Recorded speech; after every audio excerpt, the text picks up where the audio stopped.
Hi అండి. Hi అండి. RK రోజా సెల్వమణి కనపడట్లేదు ఏపీలో, ఎక్కడుందో తెలియట్లేదు. ఆవిడ చేసిన అవినీతి పుంకాలుగా బయటకు వస్తున్నాయి. ఆవిడ చేసిన అవినీతి కార్యక్రమాలు, ఆవిడ కోసం సెర్చింగ్లో ఉన్న పరిస్థితి. ఇప్పుడు కొత్తగా ఆంధ్రాలో ఏర్పడిన ప్రభుత్వం రోజా చేసిన అరాచకాలు, దోపిడీలు ఒకటి వినిపిస్తాం చూడండి. బ్రేకింగ్ న్యూస్ చూస్తున్నారు. మాజీ మంత్రి రోజా చిక్కుల్లో పడ్డారా అంటే అవుననే మాట వినిపిస్తోంది. గతంలో క్రీడలు, పర్యాటక శాఖ మంత్రిగా పనిచేశారు రోజా.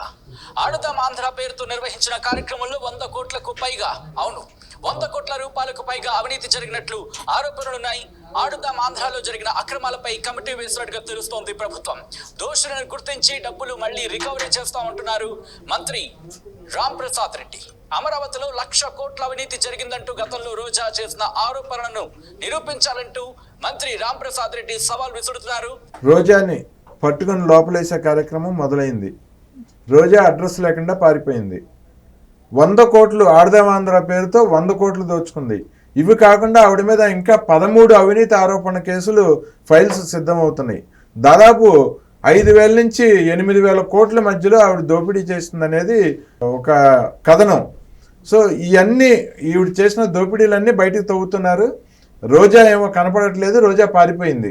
ఏంటి పరిస్థితి, ఏం చెప్తారు రోజా గురించి? ఒకటండి, ఈరోజు రాష్ట్రంలో వివాదాస్పద వ్యాఖ్యలు చేసిన వ్యక్తుల్లో మొదటి వరుసలో ఉండే వ్యక్తులు రోజా గారు ప్రముఖులు.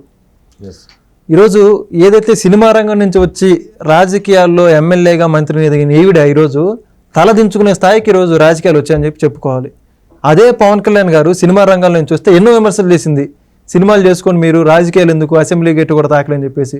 ఈరోజు ఆ వ్యక్తి ఎక్కడున్నాడు, ఈవిడ ఎక్కడుంది? ఈరోజు ఆడుదాం ఆంధ్ర అని చెప్పేసి అవినీతికి పరాకాష్ఠగా జస్ట్ ఏదైతే ఆర్థికంగా యొక్క అవినీతి చేయాలో దానికి ఒక అడ్డు పేరు అవినీతిగా పెట్టుకున్న పేరే ఆడుదాం ఆంధ్ర. 100 కోట్లు కాదండి, అధికారికంగా అనధికారికంగా 200 కోట్లు ఉండొచ్చేసి అంచనా. ఎంతమంది చూడలేదండి ఈరోజు? నాసిరకమైన బ్యాట్లు, నాసిరకమైన క్రీడా సామాన్లు ఇవన్నీ ఇచ్చేసి శాప్ చైర్మన్గా గతంలో పనిచేసిన వ్యక్తి బైరెడ్డి సిద్ధార్థ్ రెడ్డి వీళ్ళిద్దరూ కుమ్మక్కయ్యి ఈరోజు 100 కోట్ల అవినీతి చెప్పారని చెప్పేసి ఆరోపణలు వస్తూ ఉన్నాయి. దానికి ఏం సమాధానం చెప్తారు ఈరోజు రోజా గారు? ఒక్క ప్రెస్ మీట్ అన్న పెట్టారు. ఈరోజు ఓటమి జరిగాక ఈరోజు గతంలో ఎగిరెగిరి పడ్డారు. ఈరోజు ఎక్కడికి వెళ్ళారు కూడా తెలియదు. ఒకటి గమనించుకోవాలండి, ఇదే రోజా గారు గతంలో పర్యాటక శాఖ మంత్రిగా కూడా చేయడం జరిగింది. పర్యాటక శాఖలో కూడా కొన్ని 100 కోట్ల అవినీతి జరిగిందని చెప్పేసి ఈరోజు ప్రభుత్వం ఒక ప్రత్యేక కమిటీని వేసింది. వీళ్ళు చేసిన ఆరోపణలు, వీళ్ళు చేసిన అవినీతి వీటన్నిటికి కూడా ఏదో ఒక చిన్న కేసుతో, చిన్న ఫైల్తో ఏది కాదండి. దీని మీద ఒక ప్రత్యేక కమిటీని నియమించారంటే అర్థం చేసుకోండి ఒకసారి ఎన్ని కుంభకోణాలు ఈరోజు వీళ్ళు చేసిన. మొత్తం ఈరోజు పాము పొట్ట పైలు మొత్తం చీమలు బయటకు వచ్చే విధంగా మొత్తం బయటకు వస్తూ ఉన్నాయి. వీటన్నిటికీ రోజా గారు సమాధానం చెప్పడానికి సిద్ధంగా ఉండాలి. రెండోది ఒకటి గమనించుకోండి, ఈవిడికి ఏ విధంగా రాజకీయ పిచ్చి అనేది ఏ విధంగా ఉందంటే, ఈవిడ గతంలో పర్యాటక శాఖ మంత్రిగా పనిచేసిన టైంలో ఈవిడ పాదరక్షలు ఏవైతే ఉన్నారో పక్కన ఉద్యోగి చేత మోపించడం జరిగింది. అవును, దాన్ని బట్టి అర్థం చేసుకోవచ్చు వీళ్ళు అసలుకి రాజకీయానికి అర్హులా అనర్హులా అని చెప్పేసి. రోజా గారు ఒక్కసారి ఆత్మవిమర్శ చేసుకున్నారండి. పెద్ద వ్యక్తిని పట్టుకొని, చంద్రబాబు నాయుడు గారిని సీనియర్ నాయకుడు, మాజీ ముఖ్యమంత్రిగా చేసిన వ్యక్తిని పట్టుకొని 13 సంవత్సరాలు చేసిన మనిషిని నోటికి వచ్చిన విధంగా మాట్లాడారు. ఈరోజు వాటన్నిటికీ సమాధానం చెప్పాలంటే మీ దగ్గర సమాధానం దొరుకుతుందా ఈరోజు రోజా గారు? సో రోజా వయసు ఎంత ఉండొచ్చు అంటారు? బహుశా 56. ఈవిడి మంత్రిగా ఉంటూ జబర్దస్త్ కార్యక్రమంలో ఎకిలి వేషాలు, ఎకిలి చేష్టలు చేస్తూ, ఎకిలి నవ్వులు నవ్వుతూ, మరో పక్కన టిక్టాక్లు చేస్తూ ఈవిడి మంత్రిగా దోచుకుంటూ 5,000 కోట్ల నుంచి 8,000 కోట్ల వరకు దోచుకుందనేది ఈవిడి మీద ఆరోపణలు. దోచుకుంటూ ఇన్ని చేస్తున్నా కూడా జగన్మోహన్ రెడ్డి కళ్ళు మూసుకొని ఉన్నాడు. ఎవరిని ఏమి అండు. ఈ దోచుకునే బ్యాచ్ దగ్గర నుంచి ఆయన వాట ఆయన తీసేసుకుంటాడు. వీళ్ళని ఎవరిని ఏమి అండు.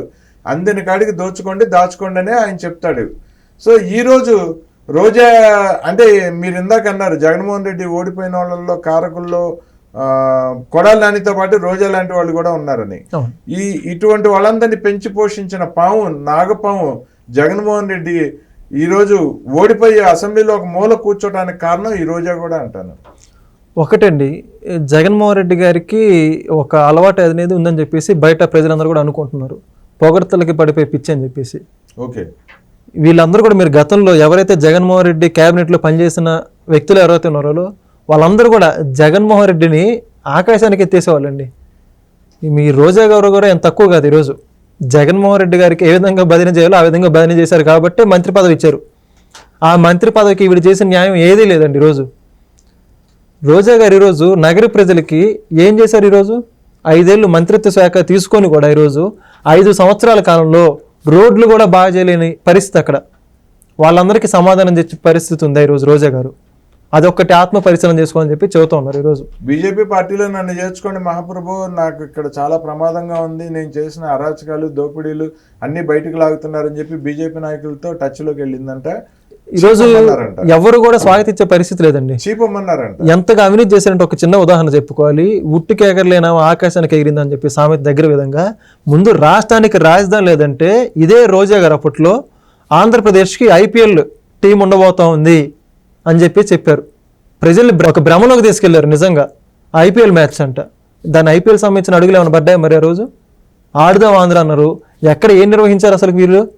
ఆడుదాం ఆంధ్ర అని చెప్పేసి డబ్బులు తిన్నారు తప్పితే వీళ్ళు ఆంధ్రప్రదేశ్ రాష్ట్రంలో క్రీడకు సంబంధించి ఏమన్నా అభివృద్ధి జరిగిందా? ఒకప్పుడు చంద్రబాబు నాయుడు గారు ఉన్నప్పుడు దేశవ్యాప్తంగా సంబంధించినటువంటి క్రీడలు ఎన్నో జరిగేవి. ఇక్కడ ఈరోజు ఆ మంగళగిరి స్టేడియం వీళ్ళు ఏం అభివృద్ధి చేశారు? ఒక టూరిజం శాఖ మంత్రిగా, ఒక క్రీడా శాఖ మంత్రిగా మీరు సమాధానం చెప్పగలరా? రాష్ట్రంలో క్రీడలకు సంబంధించి మీరు చేసిన అభివృద్ధి ఏంటి? ఈ శాఖకి సంబంధించి ఎన్నిసార్లు సమీక్షలు నిర్వహించారు? అదే మీరు ప్రతిపక్షం మీద కానివ్వండి, చంద్రబాబు నాయుడు గారి మీద కానివ్వండి, లోకేష్ గారి మీద, పవన్ కళ్యాణ్ మీద వ్యాఖ్యలు చేయాలంటే ఒంటి చేతి వెళ్ళిపోయే పరిస్థితి. సబ్జెక్ట్ తెలియకపోయినా కూడా మంత్రిత్వ శాఖను పక్కన పెట్టేసి వ్యక్తిగత శాఖ మీద దృష్టి పెట్టేవాళ్ళు వీళ్ళందరూ కూడా. ఈరోజు చంద్రబాబు నాయుడు గారి మీద అక్రమ కేసులు పెట్టి జైల్లో పెట్టినప్పుడు ఆ సాక్ష్యాధారాలు ఎలాగో చూపించలేకపోయారు. ఆయన బెయిల్తో బయటకు వచ్చేసారు. బాణసంచ పేల్చుకున్నారు వీళ్ళంతా కూడా. స్వీట్లు పంచి పెట్టింది. చంద్రబాబు నాయుడు గారికి జైల్లో దోమలు కొడుతున్నాయంటే జైల్లో దోమలు కాకపోతే రంభా ఊర్వశీలు వచ్చి కొడతారా అని చెప్పి మాట్లాడింది ఒక మహిళ రోజా. ఆ భాష ఏంటి?